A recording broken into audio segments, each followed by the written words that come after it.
She was just a maid, desperate to save her sick mother. He was a cold billionaire who never let anyone in. But when Amara stepped into Damien's silent mansion, something shifted. What started with stolen glances turned into late-night laughter, a forbidden kiss, and a love that defied class, pride, and every unspoken rule. But not everyone was ready to accept their truth, and neither were they fully prepared for what love would demand. Who was this girl brave enough to challenge a billionaire's heart? Where are you watching from? Don't forget to subscribe for more powerful love stories that will move your soul. Amara Nwoko stood in front of the towering steel gates of the coal estate, her breath shallow, hands trembling slightly as she adjusted the sleeves of her worn blue blouse. The mansion before her shimmered with mirrored glass and marble, as cold and untouchable as the man who owned it. "Are you sure about this?" Tina whispered beside her, squeezing her hand. "That man doesn't even smile in the newspapers. He's more robot than human." Amara forced a small smile, though her jaw clenched. "I don't have a choice, Tina. Mama's back in the hospital, and my siblings need school fees. I'm not here for charm. I'm here for money." Her voice was steady, but inside, nerves tangled like barbed wire. A moment later, the gate buzzed and opened silently. Tina gave her one last look, half warning, half goodbye, before Amara walked in alone. The front doors were taller than any she had seen before, flanked by two carved pillars and cameras that blinked like watching eyes. She hesitated before knocking. The door swung open as if on cue, revealing a man in a crisp gray suit with a clipboard. "You're late," he said flatly. "Follow me." Inside, the air was too clean, the lighting too white, and the silence too loud. Her sandals made soft sounds against the pristine marble floor as she followed him past minimalist artwork and closed doors that seemed to whisper, "You don't belong." Finally, they arrived at a glass-walled office that felt more like a spaceship cockpit than a workspace. Behind a sleek desk, head bent over a digital tablet, sat Damien Cole. He didn't look up. "Name?" "Amara. Amara Nwoko." "Experience?" "I worked at Royal Gardens Hotel for 2 years. I also cared for my mother and raised 3 younger siblings." "Can you keep secrets?" The question hung in the air like incense. Amara blinked. "Excuse me?" Damien looked up then, and Amara felt her lungs forget how to function. His eyes were a strange shade of gray, icy but alert, like storm clouds holding back lightning. "This job requires discretion," he said. "What happens in this house stays in this house. Understood?" She nodded. "Yes, sir." He pressed a button on his desk, and a woman in a tailored skirt and an expression that could curdle milk entered. "This is Miriam," Damien said. "She'll show you to your quarters. You're on a 1-week trial. Step out of line, and you're gone." As Amara followed Miriam down a labyrinth of immaculate hallways, she couldn't shake the sensation that she'd just stepped into a gilded cage.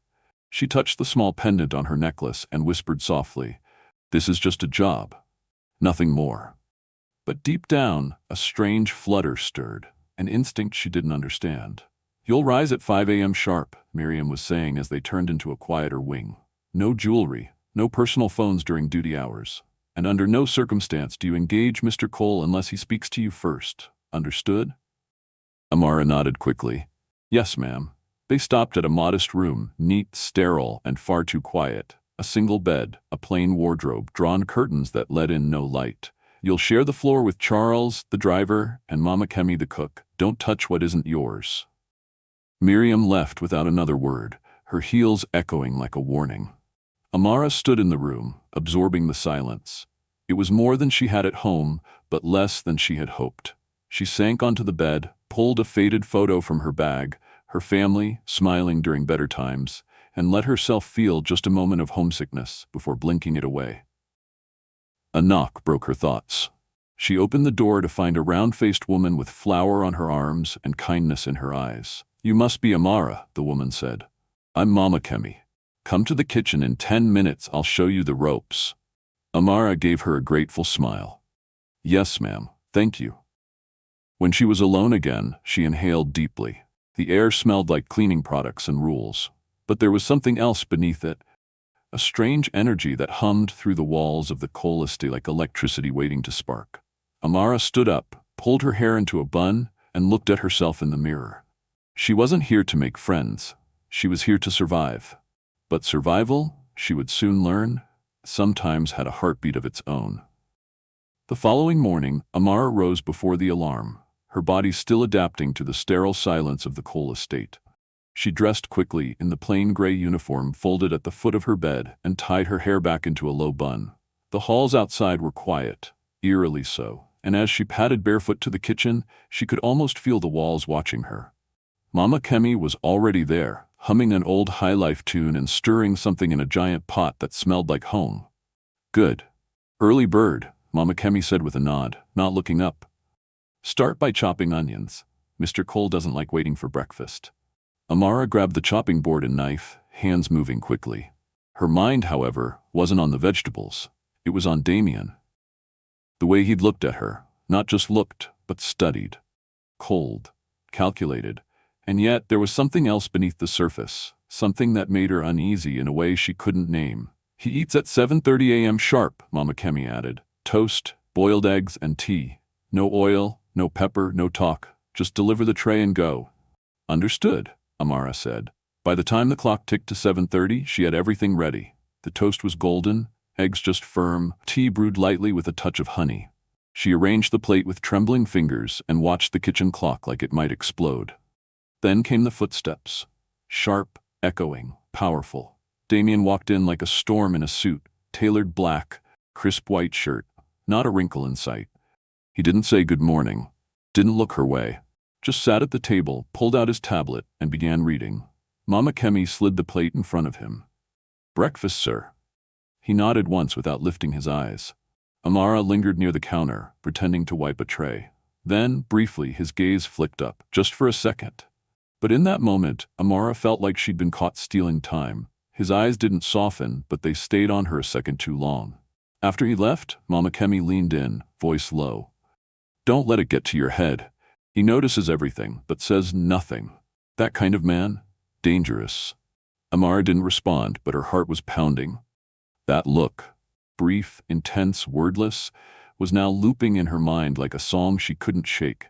Later that afternoon, while helping Mama Kemi prep lunch, the cook chuckled and said, "You've caught his attention whether you like it or not." Amara frowned. "No, I haven't. He hasn't even spoken to me directly." Mama Kemi gave her a sideways glance. "Exactly. That's how you know." Still, Amara brushed it off. She hadn't come here for attention. She came for a paycheck, for her family. Feelings didn't belong in this house. At exactly 1 p.m., Charles the driver entered the kitchen. "Lunch for Mr. Cole," he said, and winked at Amara. "You'll be doing this soon. He's picky. No spice, no nonsense, and don't interrupt him." "Sounds lovely," Amara muttered under her breath. After lunch cleanup, Miriam appeared again, clipboard in hand. "Follow me." Mr. Cole instructed a full tour of the property. Amara dried her hands and followed her up the marble staircase. The estate was massive, halls stretching like cathedrals, windows wide and blinding with light. There was a home library she dared not step into, a sunroom filled with orchids and silence. When they reached a dark wooden door with intricate carvings, Miriam stopped. "This is the West Wing, Mr. Cole's private space. You don't enter unless invited." "Ever?" Amara nodded, but her eyes lingered on the door. What was behind there that warranted such secrecy? That night, as she lay in bed staring at the ceiling, a noise pulled her attention. Footsteps. Slow, deliberate. She crept to her door and peeked through the crack. Damien was walking down the hall alone, his face unreadable, eyes locked on nothing. But then, he stopped. His head turned slightly like he could feel her watching. His eyes, sharp even in the dim light, flicked toward her door. She ducked back quickly, heart pounding so hard it hurt. That moment, brief and silent, changed something. She wasn't just another maid anymore. She was seen. And the most dangerous thing about being seen by a man like Damien Cole was that once he saw you, he never forgot. The next morning, Amara tried her best to act normal, even though every inch of her body was still humming from the tension of last night. She had barely slept. Every time she closed her eyes, she saw Damien in the hallway, his eyes finding her door as if he knew she was there. Watching, breathing, wondering. Now, she found herself slicing carrots in the kitchen like they'd personally offended her. Her hands moved automatically, but her mind was replaying every heartbeat of the night before like a romantic thriller. "You've been cutting that same carrot for 10 minutes. Mama Kemi's voice broke through her haze, warm and teasing. Amara blinked. I'm just making sure they're even. Sweetheart, that carrot's about to become soup. Mama Kemi chuckled. What's got your head spinning? Nothing, Amara lied, slicing faster, hoping to distract both herself and her intrusive thoughts. She couldn't let herself fall into some ridiculous fantasy. Damien was her boss. This house wasn't a fairy tale. It was a job, a high-paying, high-stress job that her family depended on. But then, right on cue, the air shifted. Footsteps, that now familiar, confident rhythm. Damien Cole walked in, not in his usual suit, but, shockingly, in a black t-shirt and sweatpants, barefoot. Hair slightly tousled like he hadn't yet decided to switch on the CEO persona.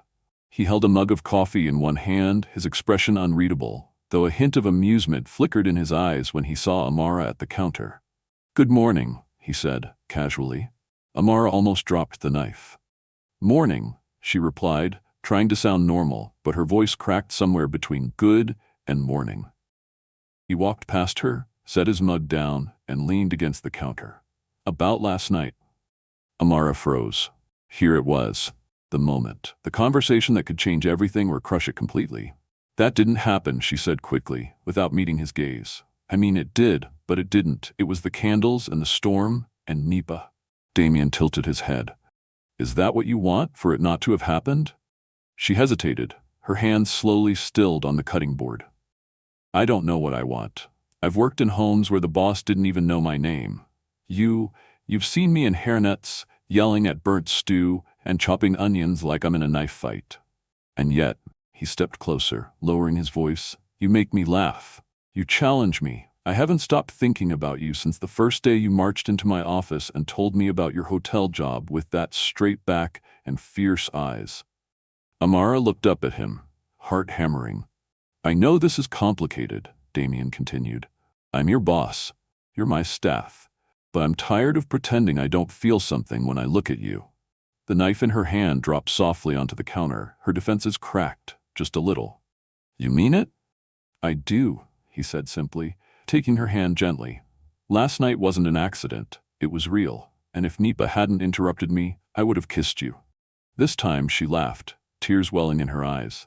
Well, Nipa has no power here now. He smiled, leaning in, and this time, no thunder, no slamming gates, no flickering lights could stop him. His lips met hers in a kiss that was both tender and electric. It wasn't rushed. It wasn't reckless. It was the kind of kiss that rewrote the rules they had both been clinging to. When they pulled away, forehead to forehead, she whispered, So, do I still have to finish the carrots? Damien grinned. Forget the carrots. Let's order suya. You deserve a break. The kitchen, once sterile and cold, now smelled faintly of spices and new beginnings. Amara glanced out the window as Legos buzzed far beyond the estate walls. She never imagined her life could shift like this. But here she was, standing in an apron with her boss turned maybe more holding her hand, the lines between duty and desire erased by one kiss, and the courage to name what they felt. Still, something whispered inside her that this was only the beginning. Because love in a house like this came with shadows, secrets, and a spotlight far brighter than either of them was ready for. The fallout started sooner than expected. By the end of the week, whispers spread like smoke through the marble halls of the Cole estate. Staff who once barely noticed Amara now watched her with thinly veiled suspicion. Lorraine, the stern head of household staff, wore disapproval on her face like it was part of her uniform. She didn't need to say anything. Her icy glances were enough. Amara had broken an unspoken rule, maybe not officially but emotionally, and everyone knew. One afternoon, as Amara was wiping down the grand piano in the sunroom, Lorraine approached with arms crossed and chin tilted high. This house has expectations, Miss Nwoko, she said, her voice sharp and metallic. You would do well to remember your place. Amara kept her head down. Yes, ma'am. But inside her blood was simmering. What place was she even supposed to be in?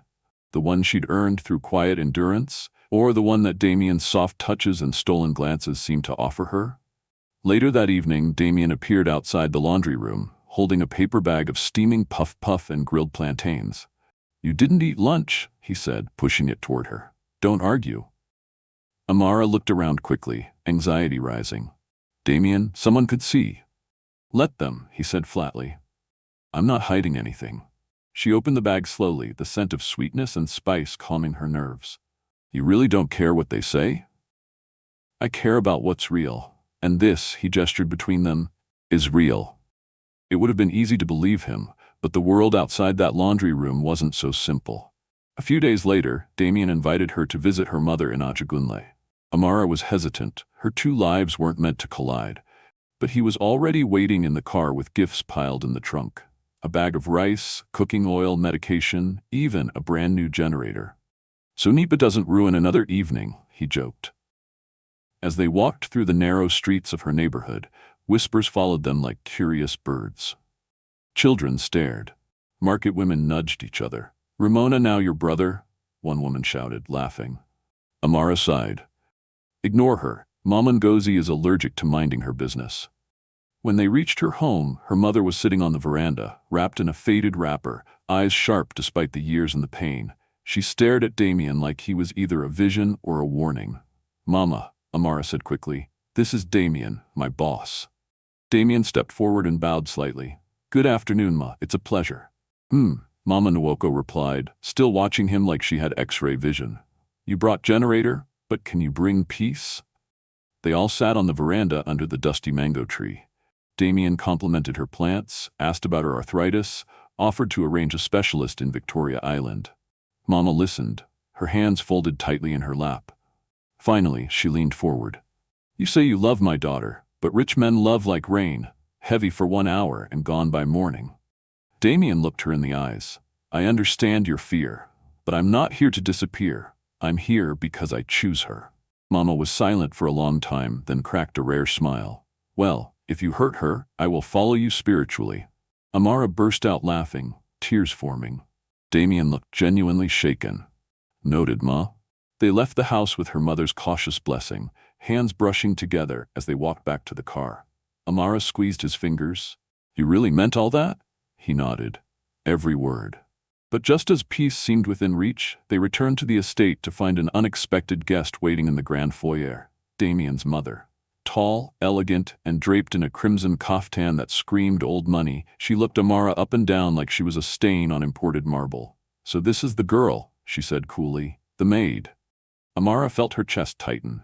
Mum, don't start, Damien said, already tense. His mother didn't blink. You think this is love? It's an infatuation built on rebellion. You'll embarrass yourself and destroy your reputation. Damien stepped between them. Then I'll build a new reputation. I don't care what it costs, I'm not letting her go. His mother scoffed and walked out without another word. But the silence she left behind was loud. Amara stood frozen, her heart pounding. You didn't have to do that, she said quietly. Yes, I did, Damien replied. Because you're worth fighting for. She wanted to believe him. Truly. But in that moment, she realized something. Love might be free, but staying in it, especially here, would come with a price. Amara stood in front of the mirror, adjusting the folds of her blue and gold Ankara dress for the 5th time. Her neighbor had helped tie the jella, but it still felt like a crown too heavy for her head. Damien was outside, already waiting in the car with more gifts than she could carry. Bags of rice, cartons of juice, and a small envelope for her mom's next hospital visit. He'd even insisted on bringing the generator himself, loading it into the trunk like he was delivering his dowry. It had only been a month since his mother stormed out of the coal estate, her disapproval as sharp as broken glass, but Damien hadn't flinched. If anything, he grew more certain. That Sunday, he met her extended family. He shook every hand, answered every skeptical question, and even carried water from the well when someone dared him. He's too fine to fetch water, her cousin whispered. But see now, he dey try. Amara watched him joke with the neighborhood kids, laugh with her uncles, and wipe sweat from his brow like he belonged. It was surreal. Later that evening, they sat on a wooden bench outside her mother's house. The sun had just dipped below the rooftops, casting the sky in a warm orange hue. Damien reached for her hand. You ever wonder how we got here? Every day, she replied with a soft laugh. I mean, he said, squeezing her fingers, you were chopping carrots, and I was checking financial projections. Now I'm sitting in Ajagunle getting schooled by your aunties on how to peel yam. You looked so lost, she teased. A whole tech billionaire asking for help with palm oil. Traumatizing, he said with mock seriousness, but worth it. They sat in silence for a beat, listening to the hum of generators and kids playing nearby. I want to marry you, Amara, he said suddenly. Not later. Not when the tabloids approve or my mother decides to stop glaring at me. Now, in our own way. Her breath caught. Are you serious? I've never been more serious about anything. The wedding wasn't a lavish affair. It wasn't held at a luxury venue with gold-plated cutlery and orchestras flown in from Europe. Instead, it was a soft, classy garden ceremony at a small resort in Lekki. Amara wore an ivory gown with gold embroidery, her smile brighter than the Lagos sun. Damien wore a tailored navy suit, looking like every love song she'd never dared believe in. Half of Lagos society showed up just to see if the rumors were true. They were. Chris, Damien's oldest friend, wept harder than anyone. Brian took bets on whether Damien would faint at the altar. Damien's mother eventually came around after a tense dinner where Amara, with grace and a quiet fire in her voice, defended both her worth and her love. When she quoted Chinua Achebe and complimented the older woman's cooking, something cracked. Damien's mother gave her blessing, albeit with a dramatic sigh and a warning to never forget where you came from. Amara walked down the aisle on her mother's arm, tears in both their eyes. When she reached Damien, he whispered, "Thank God Nipa didn't take light mid-ceremony." She grinned. "Even if they did, you're my light." Everyone in attendance swooned. 9 months later, chaos struck in the most beautiful way. Amara was in labor at 2 a.m., hair a mess, contractions fierce, screaming insults that would have made a Danfo driver blush. Damien, however, was the picture of panic, pacing, sweating, calling the doctor every 5 minutes. Baby Kamsi Cole came into the world with the lungs of a conductor and the grip of a bodybuilder. Damien cried more than the baby. "He has your eyes," Amara said breathlessly. "And your sass," Damien replied, still wiping his tears. Back home, the nursery was painted soft yellow, pastel lemon, as Amara insisted. Damien had lost that argument in spectacular fashion after declaring the color looked like boiled yam. Now, he knelt beside her rocking chair, watching her cradle their son. She looked tired, radiant, and deeply peaceful. "Do you ever regret it?" she asked softly. "Regret what?" "Falling for the maid." He smiled, touching her foot gently. "You were never just the maid. You were the magic I didn't know I needed." She leaned down, kissed his forehead, and whispered, "And you were the miracle I never thought I deserved." Outside, Lagos carried on with its usual noise and madness. Honking cars, shouting vendors, power cuts, and endless bustle. But inside the Cole home, there was only quiet joy, warm light, and the kind of love that didn't care where it began, only where it was going. Life lesson from the story. In a world that often separates people by class, status, or wealth, Amara and Damien's story reminds us of something timeless and powerful. Love sees through the surface. It doesn't care if you're wearing a uniform or a designer suit. What matters is the courage to be real, the willingness to open your heart, and the strength to stand by someone, even when the world whispers, you shouldn't. Amara stepped into the Cole estate with nothing but determination and love for her family. She didn't expect kindness, let alone affection. But by staying true to herself, by not pretending to be more or less than she was, she broke through the cold armor of a man who had forgotten how to feel.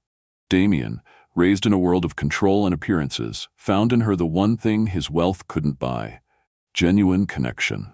Their story teaches us that true value lies not in where you come from, but in what you carry inside: your kindness, your resilience, your truth. And sometimes the most unlikely love stories are the ones that change everything. Because love, real love, doesn't follow the rules. It rewrites them. Let us know in the comments. Where are you watching from? And if this story touched your heart, don't forget to subscribe for more inspiring and emotional tales. There's so much more to come.